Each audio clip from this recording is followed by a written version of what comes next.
Bienvenue à tous.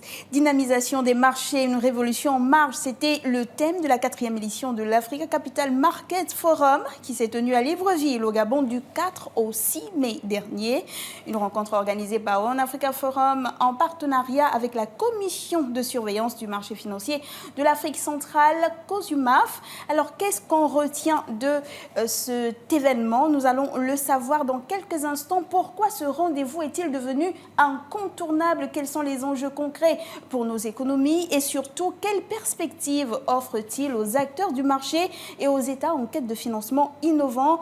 Place à présent au décryptage de cet événement avec notre invité sur le plateau qui n'est autre que M. Hassan Alaoui. Vous êtes le président du One Africa Forum. Bienvenue. Bonsoir madame. Alors c'est un plaisir pour nous de vous recevoir. Nous avons 26 minutes pour décrypter ce grand rendez-vous qui réfléchissait du fonctionnement des marchés financiers africains. Pourquoi Libreville? Écoutez, Libreville, c'est une ville que One Africa apprécie beaucoup puisque déjà on a organisé dans le passé une quinzaine d'événements sur différents secteurs. Et Libreville, pour cette raison, pour l'Africa Capital Markets Forum, c'est le siège de la COSUMAF. Donc la COSUMAF, son siège régional, puisque cette autorité des marchés de capitaux supervise 6 pays. Et son siège administratif est à Libreville, donc c'était important que le partenaire officiel de cette édition ait le choix de la destination. Alors on sait que la 3e avait lieu à Douala, au Cameroun. Oui, Cameroun, oui. Et là vous nous parlez d'une 4e édition.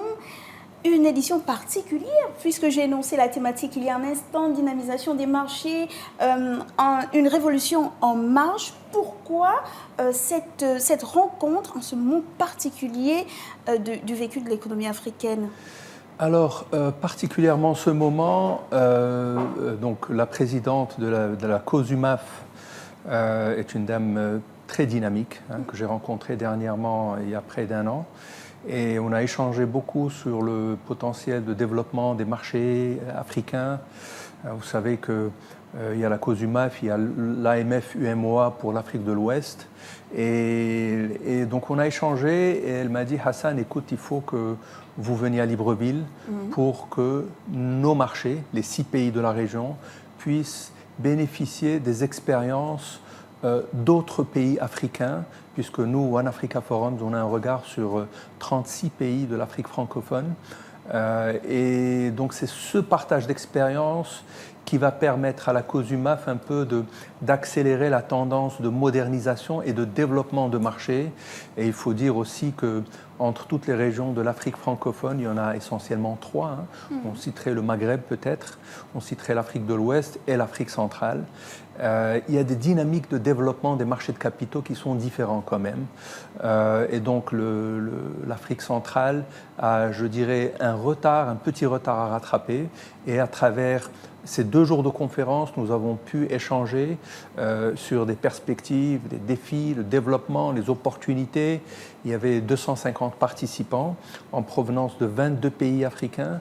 Et c'était vraiment une superbe initiative de la part de la COSUMAF de ramener cette édition à Libreville parce que ça a permis aussi de comparer ce que fait l'Afrique centrale avec d'autres régions, d'autres marchés et d'autres pays. Là, on parlait du marché des capitaux, mais le One Africa Forum s'intéresse à plusieurs secteurs. Vous parlez de santé, d'agriculture, d'innovation également. Présentez-nous ce groupe. Il fait quoi? Il s'intéresse à quoi? Et puis, si on dit derrière qu'il vise la coopération sud-sud, est-ce qu'on se trompe? Non, du tout, puisque notre slogan est « Empowering South-South Cooperation » en anglais. C'est notre signature. Donc, ce groupe a été créé en 2004 dans un but très précis. Nous ne sommes pas une agence d'événementiel, nous ne sommes pas un organisateur de conférences lambda qui vient organiser un événement et qui disparaît. Nous sommes une plateforme de dialogue pour favoriser la coopération sud-sud. Il y a déjà 20 ans de cela, puisque nous fêtons nos 20 ans cette année, en 2005, j'avais constaté avec beaucoup de regrets que nous, Africains, on se retrouvait dans les forums internationaux à Paris, à Londres, à New York ou en Allemagne, et on voyait l'Occident nous parler. Hein. Et au fil du temps, on a compris qu'il y avait des innovations africaines qu'il fallait mettre en avant et qu'il y avait des modèles de gestion et de gouvernance qui étaient valables. Regardons aujourd'hui, par exemple, on a des pays comme la Tunisie ou peut-être le Maroc aussi, qui a réussi à faire des pas de géant juste avec de l'innovation dans l'approche. C'est un pays africain qui a une culture africaine et qui a quand même réussi à construire plus de 4000 km d'autoroutes en moins de 15 ans, qui gère aujourd'hui le plus grand port de transbordement en Afrique et un des 10 premiers dans le monde. Donc tout cela a été fait avec une bonne gouvernance, une transparence et une bonne gestion des ressources publiques et avec des schémas de gouvernance qui sont parfaitement duplicables dans d'autres pays. Et c'est ça la coopération Sud-Sud que One Africa essaie de partager avec le reste de l'Afrique. On voit aussi la Côte d'Ivoire, je ne parlerai pas que du Maroc, qui en 10 ans a fait aussi des pas de géant. Aujourd'hui, chaque fois que je vais à Abidjan, ça m'arrive mensuellement d'y aller, la ville change de jour en jour. C'est impressionnant. Et on voit aussi Libreville, comment les choses commencent à bouger aujourd'hui. Donc, toute cette dynamique d'événements, Sud-Sud va permettre un échange entre pays riverains pour essayer de profiter du mieux de chacun de l'autre. Hein. Et donc notre groupe organise une vingtaine d'événements par an dans la santé, dans l'énergie, dans les infrastructures, dans les ports, dans l'agriculture, la poste, hein, les réseaux postaux, les moyens de paiement, le digital, tout ce qui est e-gov. Donc, et ces événements tous ont pour ADN de promouvoir et de favoriser l'échange entre Africains pour s'imprégner des modèles qui marchent. Et surtout qu'on voit tout ce qui se passe actuellement en termes de géopolitique et de la redistribution du fonctionnement de l'économie mondiale. Alors, pour cette 4e édition, on s'intéresse au marché financier africain. Déjà, quel regard vous portez sur ce marché? Et puis on sait, parce qu'on a pris part aux différentes présentations, on sait qu'il y a des challenges concernant les différents marchés de notre continent. Qu'est-ce qui est ressorti le plus souvent durant ces échanges-là? Et puis, qu'est-ce qu'on a comme atout pour faire face à ces différents défis? Alors les défis, il y en a beaucoup. Hein. Je citerai le cas de l'Égypte, par exemple, qui était un pays précurseur dans la libéralisation des marchés financiers. Je me rappelle, c'était en 1993, 92-93. Donc on parle de 34 ans, 35 ans de passé. Aujourd'hui, l'Égypte n'arrive toujours pas à atteindre son seuil de performance des marchés financiers. Hein. Donc c'est toujours un travail d'apprentissage, de développement constant. Donc je dirais les défis, il y en a plusieurs, je résumerai les plus importants. Il s'agit déjà d'un défi de canaliser l'épargne. L'épargne aujourd'hui est dans la poche des citoyens, hein, du citoyen africain. Elle est petite certes, mais démultiplié par le nombre d'habitants, ça peut faire quand même un volume d'épargne considérable. Si on arrive à canaliser cette épargne publique qui est chez le citoyen, qui puisse économiser 5 € par mois ou 10 € par mois, multiplié par 20 millions d'habitants, ça fait quand même du volume mensuellement. Multiplié par 12, ça vous fait assez de fonds pour financer des grands projets d'infrastructure et financer la croissance et le développement du pays. Donc ça, c'est la première chose, c'est comment rassurer le citoyen, qu'il soit gabonais ou camerounais ou tchadien, que son épargne, ces 5 € ou ces 10 € mensuellement, vont lui être rendus à terme par le biais des marchés financiers. Ça, c'est la première problématique. La seconde problématique, c'est une problématique d'épargne institutionnelle. Aujourd'hui, on en parlait tout à l'heure d'ailleurs, les fonctionnaires et les employés des entreprises ont une retraite, ont une caisse, contribuent à une caisse sociale d'assurance. Donc cet argent, et aussi l'argent des compagnies d'assurance, doit être investi dans des marchés financiers, comme le dit la loi d'ailleurs. Les compagnies d'assurance, c'est segmenté par tranches de sociétés pour pouvoir investir dans les marchés, c'est réglementé. investir dans les marchés financiers l'épargne institutionnelle des retraites des citoyens qui s'investit et qui a un rendement qui rentre dans l'économie et qui crée un effet de croissance dans le temps, puisque le rendement est sur une longue durée et les marchés de capitaux permettent cela. Et ça, c'est un autre défi, et c'est un défi de communiquer et dialoguer avec les investisseurs institutionnels. Il y a aussi le challenge des banques. Les banques sont historiquement les seuls acteurs qui finançaient l'économie. Aujourd'hui, ils commencent à avoir un concurrent, c'est la bourse. Oui. Une entreprise, je dirais comme une entreprise privée peut rentrer en bourse au lieu d'aller faire un crédit bancaire. Donc la bourse est un concurrent de la banque. Et vous connaissez très bien le poids et l'influence des banques dans la macroéconomie d'un pays. Donc voilà un peu les trois défis auxquels les marchés financiers font face. Après cela, donc, bien sûr, il y a de la pédagogie, il y a de la communication financière qui est essentielle pour expliquer aux gens c'est quoi une action, c'est quoi une obligation, c'est quoi votre épargne, quel est le rendement moyen, et tout cela, ça demande une petite sophistication. C'était justement, et c'est ce que fait la COSUMAF. C'était justement ma prochaine réaction, parce que vous dites que les bourses aujourd'hui sont des concurrents des banques, mais le problème c'est que les produits financiers, les citoyens, la quasi-majorité de ces citoyens-là ne connaissent pas forcément de quoi il s'agit. Donc, lorsque vous dites que la banque, elle devrait changer son regard sur la bourse, c'est peut-être un peu léger quand on sait que la banque, elle ne craint pas vraiment. C'est à la bourse qui doit faire tout un travail de pédagogie derrière pour expliquer ces différents produits qui peuvent servir aux citoyens d'une région quelconque. Croyez-moi, les banques, quand ils voient les législations qui sont en projection, sur les budgets de l'État, sur les lois, les lois qui passent en Conseil de ministres et au Parlement, les banques voient ça et voient un défi hypothétique dans l'avenir. Parce qu'une société comme une raffinerie pétrolière qui veut lever 200-300 millions d'euros, elle a le choix aujourd'hui d'aller sur le marché financier et lever cet argent au lieu d'aller prendre un crédit bancaire auprès d'un consortium de 3 ou 4 banques. Oui. Donc ça crée une concurrence réelle.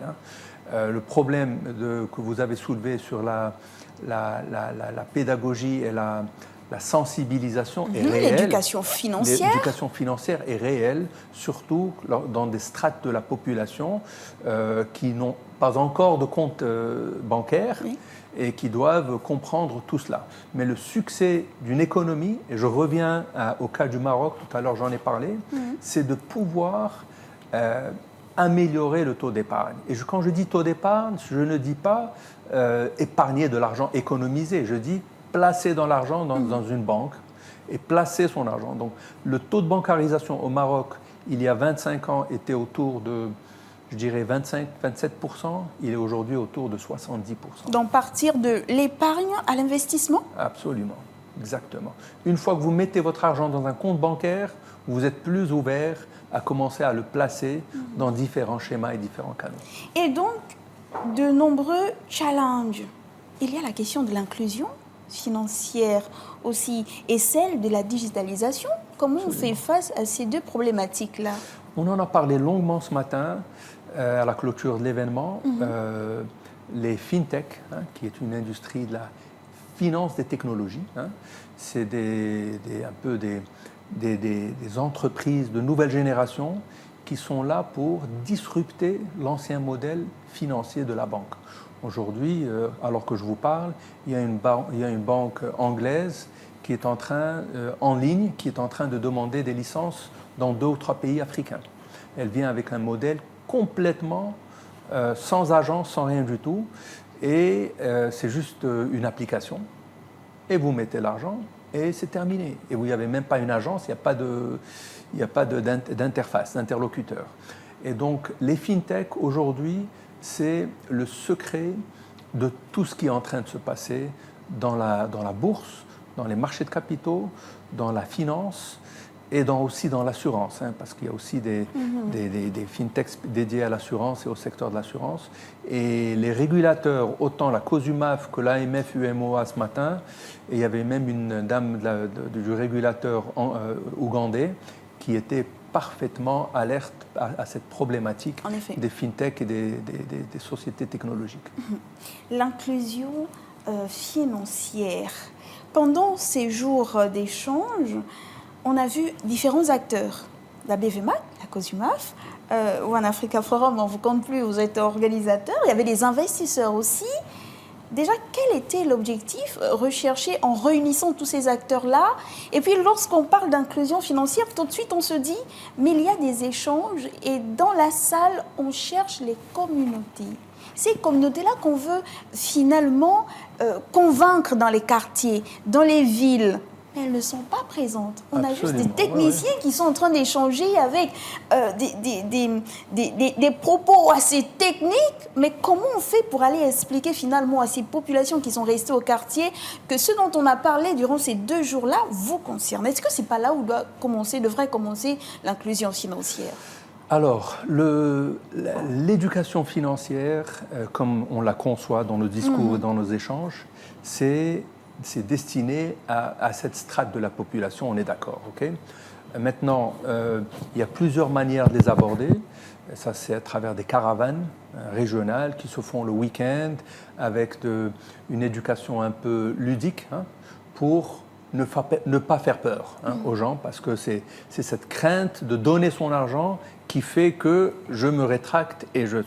Donc, il y a une sensibilisation qui est empreinte de psychologie aussi qui doit être faite, ok? Nous, le débat qu'on a, c'est un débat institutionnel dans One Africa Forums, entre institutions, pour orienter la législation, la tendance du marché et l'efficacité des acteurs du marché entre eux, ok? Puisque pour pouvoir permettre, je conclus avec ça, pour pouvoir permettre à la dame qui est dans un patelin à Libreville d'aller investir son argent, derrière, il faut un texte de loi.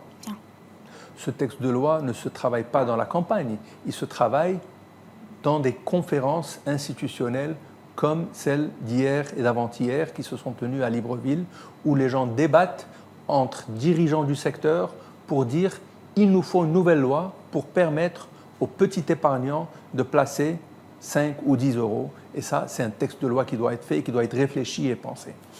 Mais heureusement, on n'a pas parlé que de texte de loi, on a aussi parlé de gouvernance, de transparence, de technologie de l'information, d'entrepreneuriat, exactement, des sociétés de bourse, des défis des sociétés de bourse pour continuer à marketer les produits financiers, des émetteurs qui sont aussi très, très frileux, hein. Dépendamment du climat politique d'un pays, vous avez des émetteurs. Les émetteurs, c'est les sociétés qui veulent rentrer en bourse. Moi, j'ai une société, par exemple, je dis n'importe quoi, qui fait 50 millions d'euros de chiffre d'affaires. Je veux ouvrir mon capital en bourse pour financer un développement ou financer une acquisition. Et je me pose la question, est-ce que c'est le bon moment ou pas? Est-ce que je dois attendre les prochaines législatives ou pas? Est-ce que je dois attendre un contexte politique différent ou pas? Voilà. Et donc, lorsqu'on parle d'entrepreneuriat, on pense à ces investisseurs-là qui ont beaucoup réagi durant les échanges. Beaucoup disaient, on veut bien, la bourse, ça nous intéresse. Mais les conditions pour entrer en bourse sont assez difficiles. Lorsque vous parlez de réglementation, est-ce que cela prend en compte cet aspect-là? C'est-à-dire le taux, le financement qu'il faut ou le capital qu'il faut à une jeune entreprise pour finalement être cotée en bourse? Vous savez, ce que j'ai vu sur le continent, c'est que l'État a une arme très puissante qui est la fiscalité. Pour favoriser l'émergence et l'éclosion d'un marché financier et que les sociétés rentrent en bourse, il donne des incitations fiscales pendant 3 ans, 5 ans, 10 ans, juste pour accroître la liquidité du marché. Ça, c'est très, très, très important. Et je pense que plusieurs pays l'ont fait, la Tunisie l'a fait, l'Égypte, le Gabon, le le Maroc, la Côte d'Ivoire aussi, vous avez des incitations fiscales à rentrer en bourse. Et ça, c'est extrêmement positif. On l'a entendu comme un slogan, réinventer les marchés financiers africains. Qu'est-ce qui se cache derrière ce slogan, cette envie, cette détermination? Réinventer les marchés financiers, oui, le terme est un peu fort. Mais ils existent déjà, les marchés financiers, et il faut les adapter à la nouvelle époque. À la nouvelle époque de l'investissement, à la nouvelle mentalité des investisseurs, à la nouvelle concurrence des marchés, à la nouvelle dynamique bancaire, parce qu'aujourd'hui, on le sait, toutes les banques européennes et internationales ont quitté le continent africain. Donc, il y a un secteur bancaire qui est différent aujourd'hui. Donc, les marchés financiers, la législation doit évoluer pour permettre aux entreprises de se coter plus facilement et avoir une croissance plus forte, puisque quand vous rentrez en bourse, votre cours boursier est un indicateur de votre performance, et les gens vous suivent avec ça. Et aussi, je dirais, accompagner les investisseurs, qui sont les gens qui investissent sur le marché, à prendre conscience que c'est un investissement autant que placer son argent dans de l'immobilier ou autre chose. Alors, 4e édition, dynamisation des marchés, une révolution en marche. Les retombées concrètes de cette 4e édition, ce sont lesquelles? Les retombées concrètes seront dans un livre blanc qui sera produit et remis à la COSUMAF dans une dizaine de jours, et qui sera rédigé par les 8 modérateurs de l'événement. Donc chaque panel a été modéré par un expert financier et qui a animé le débat et qui vont rendre leurs conclusions. On vous transmettra une copie à l'occasion dans une dizaine de jours. En mot de fin, quel message souhaiteriez-vous que les décideurs et les investisseurs retiennent de cette édition de Libreville? Je vois avec un petit pincement que les marchés de capitaux en Afrique centrale sont à un niveau moins avancé que l'Afrique de l'Ouest. Okay. Aujourd'hui, en Afrique de l'Ouest, on parle déjà de produits très sophistiqués, et j'espère que nous continuerons à accompagner les acteurs et la COSUMAF dans la région pour les insérer au même niveau de performance et de développement que d'autres régions, donc l'Afrique centrale, que d'autres régions en Afrique. Et cela va nécessiter une immersion et du long souffle. Et je pense que la présidente de la COSUMAF a tout le souffle nécessaire pour accomplir cette mission. Hassan Alaoui, vous êtes le président du One Africa Forum. Vous étiez sur notre plateau parce qu'il s'est tenu à Libreville le 4 au 6 mai dernier. Une grande rencontre. C'était la 4e édition de l'Africa Capital Market Forum. Merci d'être passé sur notre plateau. Merci. L'Afrique à la ressource. Les têtes pour penser à la transformation de cette ressource-là. Les énergies sont réunies sur toutes les régions du continent. On espère maintenant que les choses prendront. L'envie est là, l'action suivra. Elle commence déjà et renforçons à suivre. la coopération Sud-Sud. Et renforçons la coopération Sud-Sud. Merci d'être passé sur notre plateau. Merci à vous de nous avoir suivis. Restez sur Gabon 24. Je vous dis modestement au revoir.